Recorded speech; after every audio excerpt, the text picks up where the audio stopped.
Hello fellow critics, today we want to thank you for 200 subs. We got this a lot quicker than we thought. In celebration of 200 subs, let's read some GP comments. First, we're going to start off with some comments that we found on Mystic Timber's POV. This first one says, looks kinda like Beast Light, considering how short the ride is in this video. There must be another hunk of track that follows the entry to the shed. I'm thinking it launches out of the shed like Flight of Fear does. That's probably the surprise. First of all, we already know the full layout, and it's not like this is an old comment. This is literally a comment from a week ago. This guy seriously thinks that there's more of the ride past the shed. I mean, yeah, it can launch out, but No. I don't think it can go back down the chain lift and go backwards into the station, if that's what people think with the backwards launch. No, he's not saying backwards launch. He's saying there is another half of the ride past the shed. And it's exactly like the Beast. Exactly. The layouts,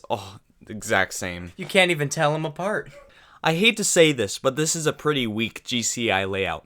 Too many airtime hills. Guys, I don't know about you, but airtime hills are the worst element on a roller coaster. 100%. Like, if I even see an airtime hill, I instantly go to YouTube comment sections and I complain about too much airtime. It makes me feel unsafe. Like the worst roller coaster ever, Diamondback. The airtime hills, makes me want to get sick. Just disgusts me. It's so unsafe. You're being lifted out of your seat. It makes me feel like there's nothing holding me back from falling out of the ride. At 46 seconds to the left and 46 seconds to the right, what are those? These are at Kings Island? LOL. They're trying to manipulate people who haven't been there, I think. I know for certain they aren't a part of Diamondback. So, first of all, we want to show you guys a screenshot of what he's talking about. Clearly, this is part of Diamondback, and I think he may be referring to Vortex. Like, he's trying to make it sound like they're trying to manipulate people. Manipulate people to what? I'm genuinely confused what he thinks Kings Island's motive would be to make an inaccurate representation of their park. Next up, Adventure Express is no longer the least thrilling roller coaster at Kings Island. Yay! So you're saying Adventure Express is worse than Little Bill's Giggle Coaster? Well, now called the Great Pumpkin Coaster. And you cannot forget about Woodstock Express, Flying Ace Aerial Chase. All of those better than AE. And now there's gonna be something worse than all of those. Mystic Timbers. Oh my gosh. So exciting. It's gonna be the least thrilling coaster at Kings Island, hands down. Like the other guy said, too much airtime. Now going to Goliath at Six Flags Magic Mountain. You know, if this thing went upside down, the riders would die. Yeah, exactly. All inversions kill people. If the ride goes upside down, there is no such thing as centripetal force. You just fall straight down. No restraints. Just the seatbelt can't hold on to you. The lap bar can't hold to you. The over-the-shoulder restraints can't even hold on to you. Just nothing. You would instantly die. Now this comment, this jewel of a comment, we found on Top Thrill Dragster's POV. This guy says, the year I went to ride this thing, one of the cars fell apart. They said it was due to it being empty. They quickly replaced it and we're running again. A big problem is if the weight isn't right, sometimes people don't make it over the top. My biggest issue with this comment, this jewel of a comment, is that he says one of the cars just fell apart for no reason. The whole thing in pieces, and then just right like that, they just took from their spare coaster cars, a single car, and just, moved it right on there. No biggie, replaced it, and it was running fine again. Just imagine going up to a ride operator like, why is the ride down? Oh, the car fell apart. Well, it'll be up in a minute, don't you worry. Yeah, and then they're just using the transfer track to move over one car and just, lock it in. Don't worry about it, everything's fine. This is a terrible recreation of Kingda Ka. We've had about 100 more of these. This is probably the best one we found. It's a recreation. Yeah, Top Thrill Dragster straight up copied Kingda Ka. They're like, okay, we know how good Kingda Ka is. Let's make a slightly worse version of that. They time travelers. They're so good at copying. Years before Kingda Ka was even built, they copied it. How does one breathe going down that? I couldn't even breathe going down the first drop of Gemini. It seems that you don't know how breathing works. If you can't breathe on the first drop of Gemini, how did you breathe on your 60-mile-per-hour plus car ride two-seater point? Now, this is on Fury's POV. You know, we just put this in there because people are like, is this taller than Millennium Force? Don't type it in the YouTube comments. Just go online, type in height of Millennium Force, look at it, and they're like, oh, it's not taller. You don't even have to look up the height of Fury 325 because it's in the name. That makes it so much easier. There's an entire step that you don't have to do, and yet this person still asks this question. When you go down the hill, it feels like the track disappear for a minute. It feel like you dropping forever. Yes, the track does disappear every time there's a drop. You feel like you're in a free fall. Like the cars, they don't go in a path. They just fall straight down. There's a bunch of screaming, and it's not of joy. It's a sheer terror that the ride just had the track disappear from under you. That's what it feels like. And it does this for a whole minute. A whole minute the track is not under you. I mean, you're already on the ground.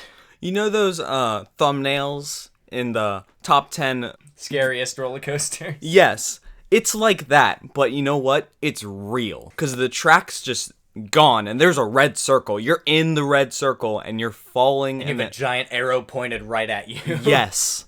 Now for a little bit of a sad story. I swear, this is the most terrifying roller coaster I've ever rode on. And I had to go by myself, because my stepmom had a book bag. And the retarded linekeeper was all like, oh man, you gotta buy a locker. So I went alone. Luckily, there was this nice old dude, and he let me sit in the middle. It was probably the scariest moment of my life when I was slowly climbing my way to the top. But I had to accept that there was no turning back. But I was okay, because I told myself I was safe. Because I was tightly secured in the seat. And it was the finest and fastest ride in all the park. It was faster. It was bigger. It was Fury. Now this comment, it really inspired us. I don't know how this person got past their tragic experience of their stepmom bringing a backpack. That employee has to be so rude to not let someone carry a book bag on a roller coaster. I mean, they're not like looking out for your safety or anything. That's just trying to be mean. Like when you're just getting out of school and you go like, I gotta ride the roller coaster fast. So you can bring your book bag with you. Great for people like me. No loopings. Hashtag happy. I cannot stand GP calling every inversion a loop. Like, there is a difference between a loop and every other type of inversion out there. And loopings? My first roller coaster was the Fury 325. Now, this is the comment that we see a lot with the in front of the roller coaster. Now, some people don't understand this. That's like saying my president is the Donald Trump. It's a name. You can't put the in front of it. If it's roller coaster, you can say the roller coaster. But if it has a name, then you can't put the. The only roller coasters it's acceptable to put the in front of is if it is actually named something with the in front of it, like the Beast. You don't say Beast, that's just as cringy as saying the Fury. Now let's go to Racer's POV. I remember that I rode the blue Racer because I thought it would be slower than the red because the red side always wins. Well, as I was saying, I rode the blue side. And because it was my first time on the Racer, I am thinking the blue side would be less intense. Well, I was riding and I felt that my seatbelt was loose and my butt was like flying off the seat a little bit. I was scared I would fly off the ride. I ride the red side now because I don't want to risk me flying out of the seat. LOL. What a scary experience. You felt like your seatbelt was loose and your butt was flying off the seat a little bit? Oh my gosh, I have never had this happen to me on a roller coaster before. The seatbelt was loose. The only thing keeping me from falling out was a giant metal lap bar right in front of me. That's the only thing. The seatbelt was loose. I thought I was gonna die. And like as we always say, too much airtime. Now here's a crazy story, and we're just quoting him here. Okay. A bunch of us went to Kings Island in late summer 1972. Me on some fairly powerful LSD, by the way. Just by the way. You know, I was on some very powerful LSD.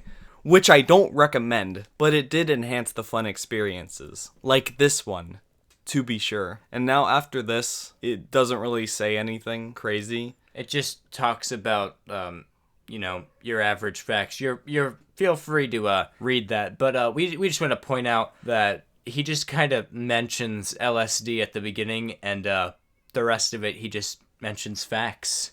So it's kind of why mention LSD. It's like, I was on some LSD. Now Fury is 325 feet tall with a length of... He's like, don't do drugs, kids. But, this was an amazing experience with drugs. Actually, it doesn't have the Blue Racer anymore. I know my stuff. That's what I was talking about. Don't try and get smart. Paramount took everything when they sold Kings Island. No more twin racers, just one coaster now. Yeah, like last time I was there was only one there. I totally didn't ride both sides. Like, he's so right. The whole blue side was just empty. They just kind of leave it there for aesthetics now. There is no longer a Blue Racer. They might as well just change the name from Racer to a Red Streak. Get it? Like Blue Streak at Cedar Point? No. Well, thanks for watching our 200 subscriber special. If you enjoyed us reading GP comments and would like to see us read more GP comments in the future, be sure to smash that like button and hit that subscribe button. Oh, and don't forget to comment, because I'm lonely and I like replying to comments. And hit a lot of more buttons.